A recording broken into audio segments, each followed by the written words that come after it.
তৌসিরের এই অচেনা রূপ দেখে নাজহার মুখে কোনো শব্দ ফোটায় না। সে নিঃশব্দে ঘুরে দাঁড়ায়, তারপর ধীর পায়ে সামনের দিকে হাঁটতে থাকে।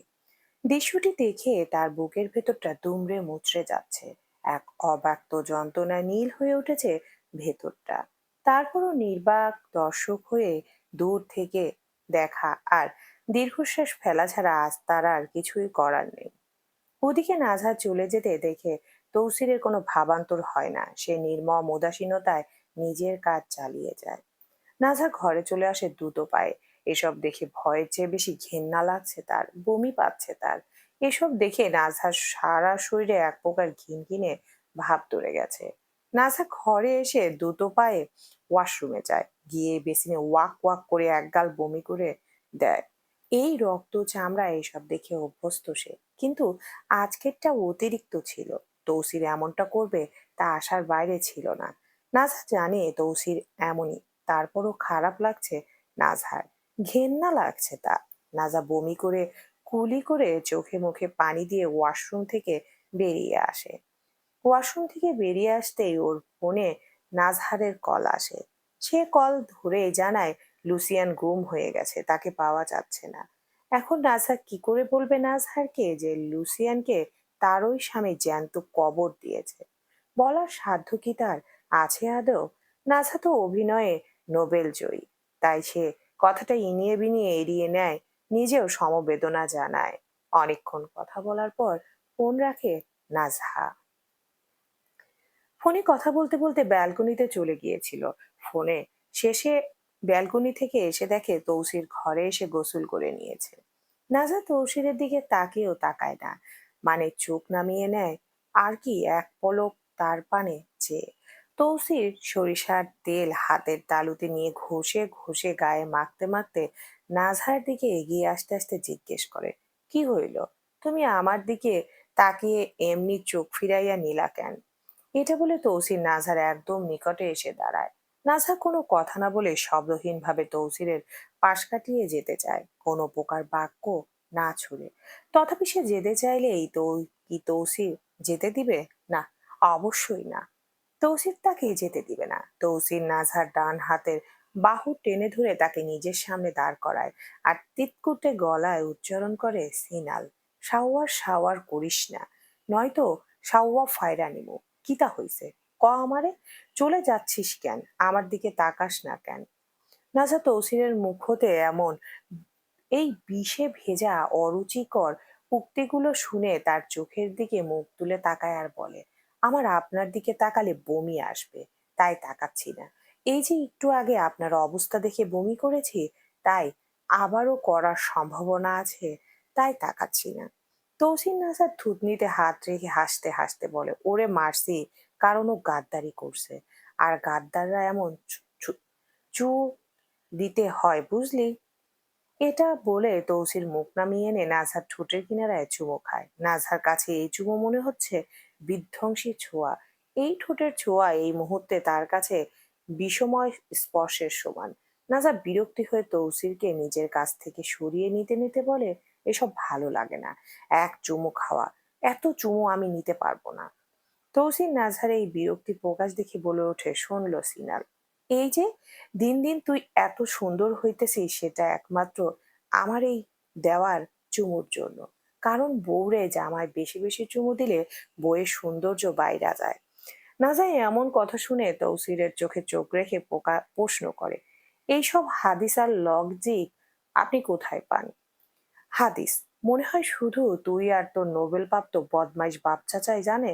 আমিও হাদিস জানি।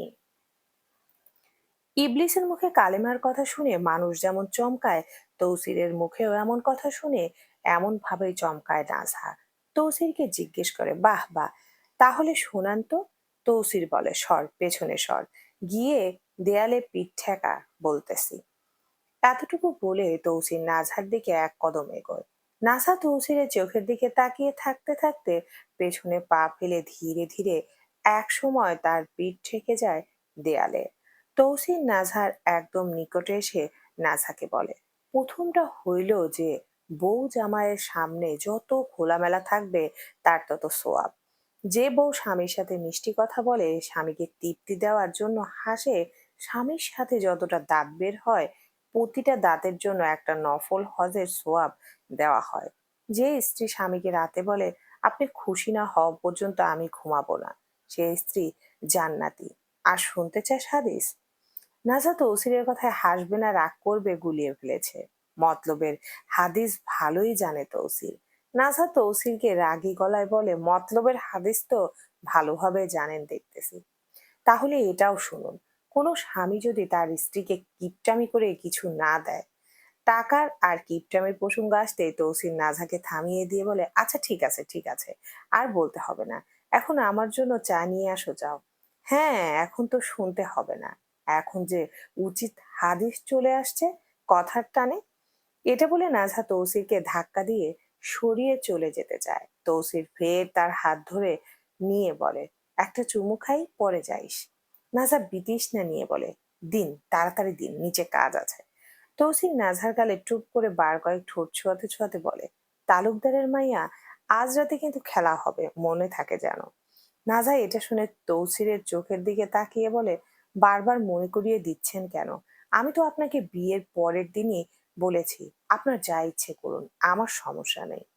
তৌসির মুচকি হেসে শুধায়, দেখ তালুকদারের মাইয়া, আমার কাছে তোর শরীরটা পাওয়া বড় বিষয় না। নিজের পৌরুষের চাহিদা মেটাতে তো চুটকি মারলেই মাগিরা বিছানায় কাপড় খুইলা আমার জন্য পইরা যাইবো। কিন্তু আমি তো এসব চাই না। আমি বিয়ের রাতেই তোর উপর জোর খাটাইতে পারতাম, কিন্তু খাটাই নাই। কেন জানোস? নাজার নিরস ভাবে জিজ্ঞেস করে, কেন?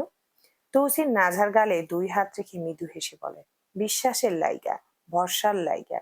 এই যে আমি তোর বুকে মাথা রাখলে তুই আমার মাথাটা নিজের বুকে চেপে ধরে আমার চুলের ফাঁকে হাত বুলিয়ে দিস। যদি তোর লগে আমি জোর করতাম, এটা তুই কখনো করতি না।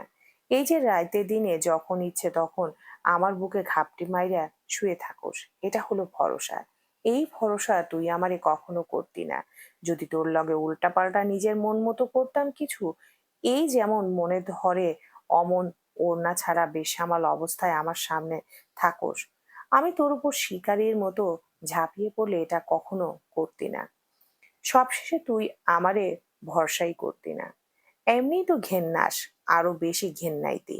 নয়তো চাহিদা আমারও আছে, শুধু কন্ট্রোল রাখি কারণ আমি বিশ্বাস করি ধৈর্য আর বীজ সামলাতে পারলেই জীবন সহজ।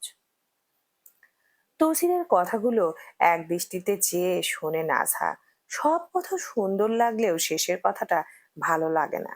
মুঠেও মোটেও ভালো লাগে না। কি সুন্দর বোঝালো সে নাজহাকে। আদৌ যদি তৌসির সব দিকে এতটা ভাবতো তাহলে কতই না ভালো হতো। নাজহা তৌসিরের কথাগুলো গিলে নিয়ে দীর্ঘশ্বাস ফেলে একটু উঁচু হয়ে তৌসিরের গালে নিজের ঠোঁট ছুঁয়ে কিছুক্ষণ নিঃশব্দে তৌসিরের পানে চেয়ে থাকে। ধীর লয়ে ঘর থেকে বেরিয়ে যায়, কোনো প্রকার কথা না বলে তৌসিরের জন্য চা আনতে। ওয়াসিম তৃষ্ণা তৌসির নাঝার সংসারে। ওয়াসিম একজনকে খুন করতে গিয়ে নিজে আঘাত পেয়ে বাড়ি ফিরেছে, তবে যাকে মারতে চেয়েছিল তাকে মেরেই ফেলেছে। যে লোকটাকে মেরেছে তাকে যখন ধরে তখন সে ভারী কিছু দিয়ে ওয়াসিমের কপালে আঘাত করেছে। কপাল ফেটে রক্ত বেরিয়েছে, তাই ফার্মেসিতে গিয়ে ব্যান্ডেজ লাগিয়ে ফার্মেসির পাশের দোকানে চুল আর দাড়ি ছাটিয়েছে। পশুর মতো অবস্থা থেকে মানুষের মতো চেহারা বানিয়ে বাড়ি ফিরেছে। তবে বাড়ি ফিরে বাড়ির সদর দরজার চৌকাঠ মারাতেই ওয়াসিমের শান্ত মেজাজটা টগবগে জ্বলে ওঠে। লিভিং রুমের সোফায় আয়রাত বসে আছে, তার সামনে তৃষ্ণা চায়ের ট্রে এগিয়ে দিচ্ছে। আয়রাত তৃষ্ণার দিকে তাকিয়ে মুচকি হেসে চায়ের কাপটা নিচ্ছে। ওয়াসিম এই দৃশ্য দেখে থেমে যায়। যতখানি পর্যন্ত এসেছিল ততখানি পা থেমে যায় ওর। কত বড় সাহস আয়রাদের, কত বড় কলিজা তার বাড়িতে ঢুকে তার ওই জিনিসের উপর নজর দিচ্ছে। ওয়াসিমের তো মন চাচ্ছে আয়রাতকে কেটে টুকরো টুকরো করে কুত্তাকে খাইয়ে দিতে, কিন্তু সে এখন কোনো প্রতিক্রিয়া দেখাবে না। দেখালে তৃষ্ণা মনে করবে ওয়াসিম তৃষ্ণার উপর অধিকার দেখাচ্ছে, বা ওয়াসিম তৃষ্ণার প্রতি দুর্বল। এইসব ভেবে ওয়াসিম নিজেকে সংবরণ করে স্বাভাবিকভাবে হেঁটে যায় সিঁড়ির দিকে। আয়রাতকে দেখেও না দেখার ভান করে চলে যায়, তবে যাওয়ার আগে তৃষ্ণাকে বলে যায়, তৃষ্ণা ঘরে আয়। তৃষ্ণা ওয়াসিমকে দেখেনি, তবে তার গলা শুনে পিছনে ফিরে তাকায়। দেখে সে ঘরের দিকে যাচ্ছে। এই দেখে সে তড়িঘড়ি চায়ের ট্রেটা নিয়ে রান্নাঘরে যায় আর সিতুজাকে বলে, মা, উনি আমাকে ডাকছেন, আমি যাই, আপনি মেহমানকে দেখুন। সিতুজা তরকারি রান্না করছিলেন। তিনি পেছনে ফিরে তৃষ্ণাকে জিজ্ঞাসা করেন, ওয়াসিম চলে আসছে? আচ্ছা তুই যা, আমি দেখতেছি। তৃষ্ণা মাথা নেড়ে বলে, আচ্ছা। আয়রাত একটা কাজে এসেছে তাদের বাড়িতে, তাদের বাড়ি দিল্লিতে। গুজরাটে এখানে অর্থাৎ পাটোয়ারি বাড়িতে কিছুদিন থাকবে সে। কাজ তো বাহানা, লক্ষ্য হলো তৃষ্ণা। তৃষ্ণা দ্রুত পায়ে ঘরে যায়। ঘরে গিয়ে দেখে ওয়াসিম ঘরে নেই, তবে বাথরুম থেকে পানির শব্দ আসছে। তৃষ্ণা তাড়াতাড়ি ওয়াশরুমের গামছা আর লুঙ্গি আলমারি থেকে নিয়ে বাথরুমের দরজার সামনে দাঁড়িয়ে আওয়াজ দেয়, আপনার লুঙ্গি নিন। ওয়াসিম রাগ আয়ত্তে আনতে শাওয়ার ছেড়ে শাওয়ারের নিচে বসে আছে। আয়রাতকে একদম সহ্য হয় না তার। বারবার চোখের সামনে আয়রাত যে তৃষ্ণাকে দেখছে সেই দৃশ্য ভেসে উঠেছে। মন তো চাচ্ছে আয়রাত আর তৃষ্ণা দুজনকেই কিমা বানিয়ে খেয়ে নিতে। এমন রাগের মুহূর্তে তৃষ্ণার ডাক আর তার উপস্থিতি ওয়াসিমকে পাগল করে দেয়। ওয়াসিম তড়াক করে উঠে দাঁড়িয়ে বাথরুমের দরজা খোলে। এক পলক সামনে দাঁড়িয়ে থাকা তৃষ্ণার দিকে পরখ করে নেয়। তারপর কিছু না বলে দাঁত চেপে তৃষ্ণার ডান হাতের কবজি চেপে ধরে তাকে এক টানে বাথরুমের ভেতর নিয়ে যায়। নিয়ে গিয়ে সোজা শাওয়ারের নিচে দাঁড় করিয়ে দেয় তাকে।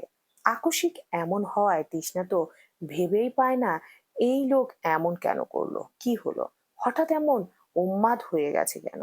ওয়াসিম তৃষ্ণার দুই হাতের বাহু চাপ দাঁত চেপে ধরে দাঁড় করিয়ে রাখে শাওয়ারের ঠান্ডা পানির নিচে। তৃষ্ণা ওয়াসিমকে কিছু বলার জন্য তার দিকে মুখ তুলে তাকায়। তাকিয়ে বেশ বিস্ময়ে পড়ে যায়। এখন আর তার জঙ্গলের মতো চুল দাড়ি নেই। এখন খুব পরিপাটিভাবে তা কাটা, সাথে কপালে ব্যান্ডেজ করা।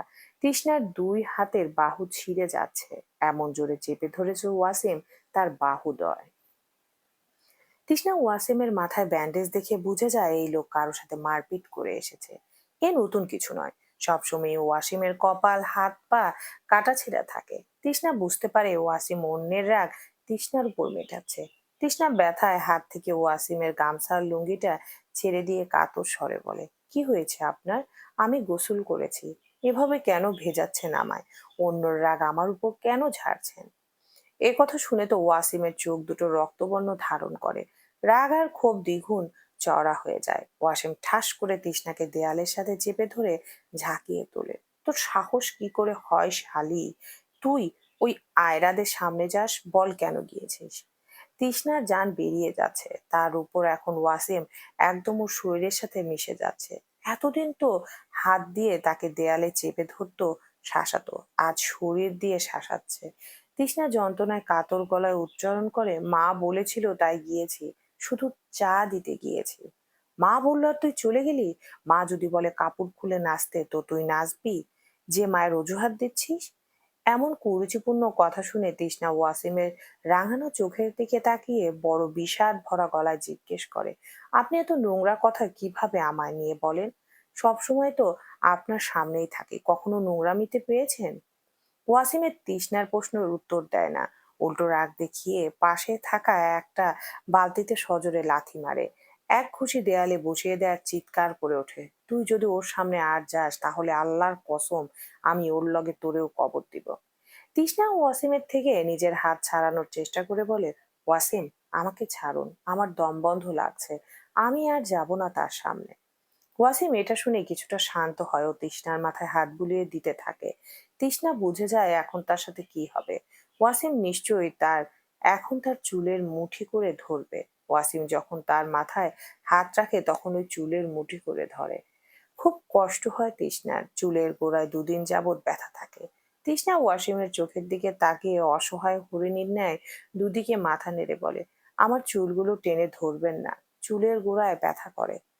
ওয়াসিম তৃষ্ণার মুখে ব্যথার কথা শুনে ওয়াসিম তৃষ্ণার চুলের ফাঁকে আঙ্গুল ঢুকিয়ে আরো জোরে চেপে ধরে চুলের একাংশ চেপে ধরে তৃষ্ণাকে একদম নিজের সম্মুখে নিয়ে এসে তৃষ্ণার গালে নিজের নাক চেপে ধরে জোরে জোরে শ্বাস ছেড়ে বলে, আমি তোকে ব্যথা দিব, সারা জীবন তোকে ব্যথা দিব। তৃষ্ণা তো সবসময় ওয়াসিমের দ্বারা অত্যাচারিত হয়, কিন্তু কখনো ওয়াসিম তার গা ছুঁয়ে বাজেভাবে স্পর্শ করেনি। যেটা কখনো করেনি ওয়াসিম আজ সেটাও করলো। তৃষ্ণা ওয়াসিমকে নিজের থেকে সরিয়ে নিতে সাহস করে ওয়াসিমের বুকে ধাক্কা দিয়ে বলে, আমাকে এত বাজেভাবে স্পর্শ কেন করছেন? এ শুনে ওয়াসিম আরো জোরে তৃষ্ণার চুল চেপে ধরে তাকে নিজের পাঁজরের কাছে নিয়ে এসে ঝাঁকিয়ে তোলে, বলে, আমার স্পর্শ বাজে লাগছে? এখন নতুন নাগর দেখেছিস তাই বাজে লাগছে? এটা বলে ওয়াসিম তৃষ্ণার ঠোঁটের কিনারায়, নাকে, মুখে, গালে, কপালে যেভাবে পারে ওভাবে হিংস্র রূপে এলোপাথারি চুমু খেতে শুরু করে। তৃষ্ণা যে বলবে আমাকে ছাড়ুন সেই সুযোগও তার নেই। ওয়াসিম এক পর্যায়ে তৃষ্ণার কোমর অন্য হাতে চেপে ধরে, তার গলায় মুখ গুজে তৃষ্ণার গলায় জমে থাকা বিন্দু বিন্দু পানিগুলো শুষে নিতে থাকে। দাঁত চেপে ধরে তৃষ্ণার গলার চামড়ায়। ওয়াসিমের এই উন্মাদনা তৃষ্ণা সহ্য করতে পারছে না, পানটা বেরিয়ে যাচ্ছে। তৃষ্ণা চোখ বন্ধ করে ডুকরে কেঁদে উঠে বলে, ওয়াসিম, আমার চুলটা ছাড়ুন, আর কত, আমার গলা জ্বলছে, ওয়াসিম একটু দয়া করুন না আমায়। ওয়াসিম তৃষ্ণার আর্তনাদ শুনে তৃষ্ণাকে ছেড়ে দেয়। নিজে কি করছিল নিজেরই বোধগম্য হচ্ছে না। তৃষ্ণাকে ছেড়ে দিয়ে ওয়াসিম আবারও শাওয়ারের নিচে বসে পড়ে। তৃষ্ণা লজ্জায় আর ঘৃণায় এক মুহূর্ত এখানে দাঁড়ায় না, দ্রুত পায়ে বেরিয়ে যায়। সারা শরীর ভিজে কাঠ হয়ে গেছে, সাদা রঙের কামিজ পরে থাকায় সারা শরীরের অবয়ব স্পষ্ট হয়ে গেছে ভেজা অবস্থায়। তৃষ্ণার রুমে আসে, সারা রুমের ফ্লোর ভিজে যায় তার শরীরের পানিতে। কোনো রকমে কাপড় নিয়ে কাপড় রাখার ঘরে গিয়ে ভেজা কাপড়গুলো ছেড়ে শুকনা কাপড় পরে, তারপর ভেজা ফ্লোর মুছে নেয়। মোছা শেষে ওয়াসিমের জন্য গামছা আর লুঙ্গি নিয়ে বাথরুমের সামনে দাঁড়ায়। দেখে ওয়াসিম গোসল শেষ করে ভেজা লুঙ্গি পরে বের হতে নিচ্ছে। তৃষ্ণাকে দেখে তার হাত থেকে ছো মেরে গামছা আর লুঙ্গি নিয়ে ওয়াসিম ঠাস করে দরজা লাগিয়ে দেয়। তবে লাগানোর আগে আঙ্গুল নাচিয়ে হুমকি দেয়, তুই যদি নিচে যাস তাহলে ঠ্যাং দুটো কেটে গর্দানে ঝুলিয়ে দেব শালি তোর। তৃষ্ণা নিঃশব্দে দাঁড়িয়ে থাকে। ওয়াসিম কাপড় বদলিয়ে বেরিয়ে আসে, এসে দেখে তৃষ্ণা সেই আগের জায়গায় দাঁড়িয়ে আছে। ওয়াসিম বেরিয়ে এসে তৃষ্ণার পাশে দাঁড়ায়। ঠোঁটের তৃষ্ণার ঠোঁট, গাল আর তার দাড়ির চাপে ছিঁড়ে যাওয়ার মতো দাগ পড়ে গেছে। তৃষ্ণার গলায় ওয়াসিমের দাঁতের দাগে লালচে হয়ে আছে। ওয়াসিম সব দেখেও তৃষ্ণাকে বলে না আড়াল করতে। মূলত তৃষ্ণা এখনো আয়নায় দেখেনি, দেখলে অবশ্য সে চোখ মুখ ভ্যাসলিন দিয়ে এই দাগগুলো মুছে নিত। ওয়াসিমের মন চায় এই দাগগুলো থাকুক, এইগুলো আয়রাত দেখুক। এবার কেন মন চাচ্ছে, কি জন্য চাচ্ছে, কি জন্য এবার এত হিংসে হচ্ছে ওয়াসিমের, তা ওয়াসিম নিজেও জানে না। নিজের জাতশত্রুদের প্রতি এত হিংসে হয় না যতটা আয়রাদের প্রতি হচ্ছে ওয়াসিমের আজ। ওয়াসিম তৃষ্ণাকে হুকুম দিয়ে বলে, যা কাপড়গুলো বেলকনিতে মেলে দিয়ে আয়, আমি ধুয়ে দিয়েছি, খবরদার আবার ধুতে যাবি না, কাপড় 5 মিনিটের ভেতর মেলে নিচে আসবি। তৃষ্ণা তো অবাক, বাহ, এত মহান হয়ে গেল ওয়াসিম যে কাপড় ধুয়ে রেখেছে। এত মহান কি করে হলো সে? তৃষ্ণার তো হুকুম মানা ব্যতীত কি করণীয় কিছু নেই। মার খেয়েও ওয়াসিমের বাধ্য থাকতে হবে, নয়তো লাথি মেরে ওয়াসিম তাকে বাড়ি থেকে বের করে দেবে। ওয়াসিম তৃষ্ণাকে হুকুম দিয়ে ঝটপট করে রুম থেকে বেরিয়ে যায়, উদ্দেশ্য নিচে যাওয়া। নিচে গিয়ে দাঁড়াতেই দেখে লিভিং রুমে আয়রাদের সাথে তার বাবা মানে ইব্রাহিম সাহেব গল্প করছেন। ওয়াসিম আয়রাদের দিকে ক্ষিপ্ত বাঘের ন্যায় এক নজর তাকায়, তারপর ধীরে ধীরে আয়রাদের মুখোমুখি সোফায় বসে পড়ে। আয়রাত ওয়াসিমকে দেখে মুচকি হেসে জিজ্ঞেস করে, কি অবস্থা ওয়াসিম ভাই? ওয়াসিম সৌজন্যতার খাতিরে জবাব দেয়, আলহামদুলিল্লাহ, তোমার? এই তো আমারও আলহামদুলিল্লাহ, বেশ ভালোই আছে অবস্থা। ওয়াসিম এ শুনে মনে মনে বলে, জানোয়ারের বাচ্চা, ভালো থাকবি তো, আমার জিনিসে নজর দিয়েছিস, তোর ভালো থাকা তোর পেছন দিয়ে ঢুকামো, সময় হোক একটু। এর মধ্যে ওয়াসিমকে তুজা এসে ব্যস্ত হয়ে জিজ্ঞেস করেন, তৃষ্ণা কি করছে ওয়াসিম? তুই তো এখানে, ও কোথায়? ওয়াসিম এই প্রশ্নের উত্তরে সত্য বলার ভান করে বলে, গোসল করছে। কেন? ও হঠাৎ গোসল করছে কেন? ও তো একটু আগেই গোসল করলো। ওয়াসিম সোজা সাপটা উত্তর দেয়, আমার জন্য করছে। কেন, কোনো প্রয়োজন? প্রয়োজন হলে একটু অপেক্ষা করো, ফরজ গোসল সম্পূর্ণ করে আসুক। এটা বলে ওয়াসিম বসা থেকে উঠে লুঙ্গির কোনা হাতে তুলে নিতে নিতে বাইরে যাওয়ার জন্য পা বাড়ায়। উপস্থিত সবাই তো লজ্জায় থ মেরে গেছেন।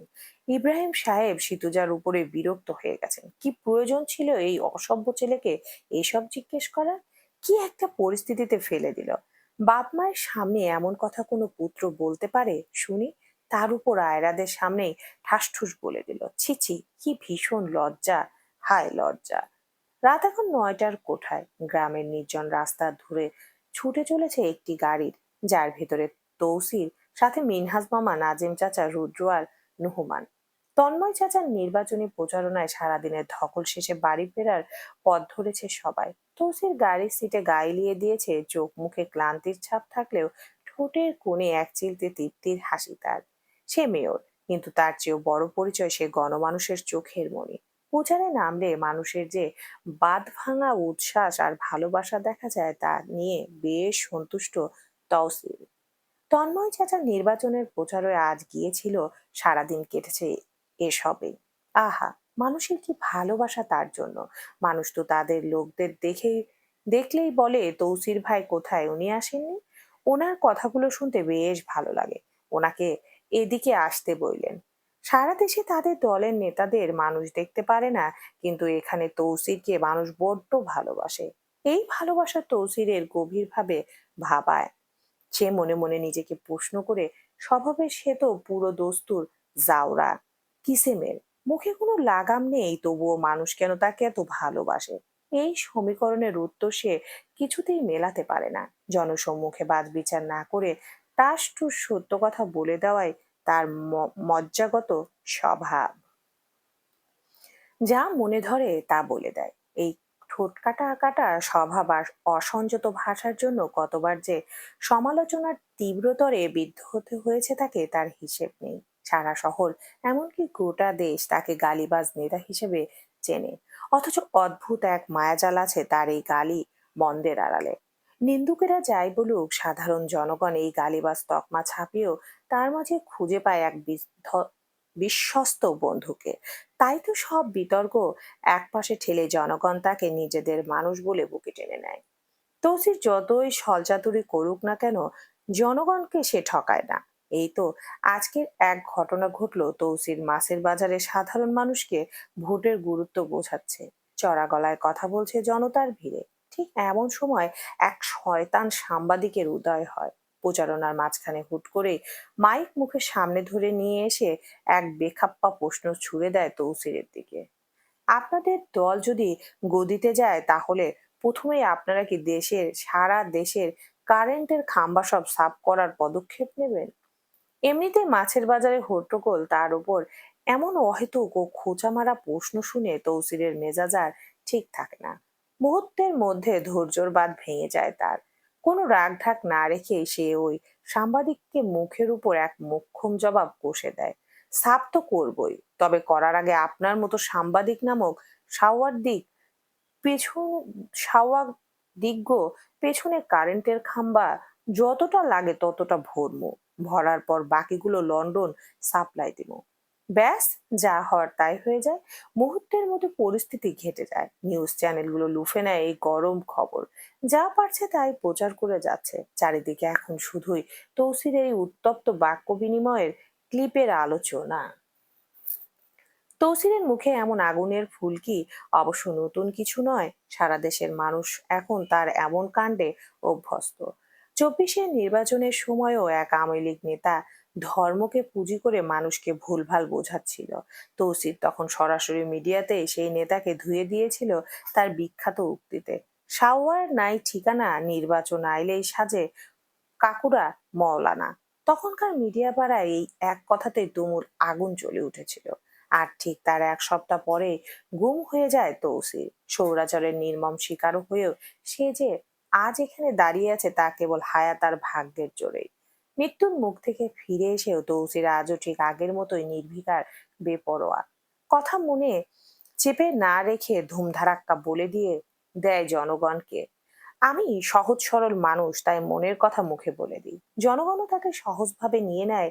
এখন অবশ্য প্রথমে অনেকে দেখতে পারতো না তাকে।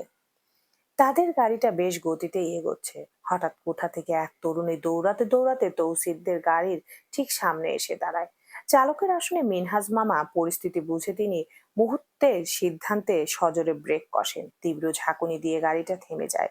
এমন অতর্কিত ব্রেকের ধাক্কায় রুদ্র হুমড়ি খেয়ে পড়ে যায়। তামসালমাতে নিয়ে মেজাজ হারিয়ে সে চেঁচিয়ে ওঠে, বাইঞ্চোদ, ইয়ার্কি হচ্ছে নাকি? মিজান মামা সেদিকে কান্না দিয়ে সামনের দিকে ইঙ্গিত করে বলেন, আরে দেখছিস না, একটি মেয়ে সামনে এসে দাঁড়িয়েছে, কাপড় চোপড় সব ছেঁড়া, নাম তো তোরা, দেখ কি হয়েছে। কথাটা শোনা মাত্রই সবাই ব্যস্ত হয়ে দুপাশ দিয়ে গাড়ি থেকে নেমে আসেন রাস্তায়। নেমে মেয়েটিকে দেখা মাত্র সবার চোখ ছানা বড়া হয়ে যায়। কি ভীষণ বিধ্বস্ত অবস্থা তার। দৃশ্যটি দেখে মনে হচ্ছে বিস্ময়ে সবার চোখের মনি কোটর থেকে বেরিয়ে আসবে। মেয়েটির এমন জরাজীর্ণ ও বিপর্যস্ত দশা দেখে লজ্জায় আর সংকোচে কেউ দ্বিতীয়বার তাকাতে পারে না। সবাই উপস্থিত সবাই অস্বস্তিতে চোখ নামিয়ে নেয়, শুধু একজন বাদে। সে পলকহীন তাকিয়ে থাকে মেয়েটির এই অবস্থার দিকে, তার পাঁজরের হাড় ভেঙে যাচ্ছে ব্যথায়। মেয়েটিকে এমন অবস্থায় দেখে চলবে?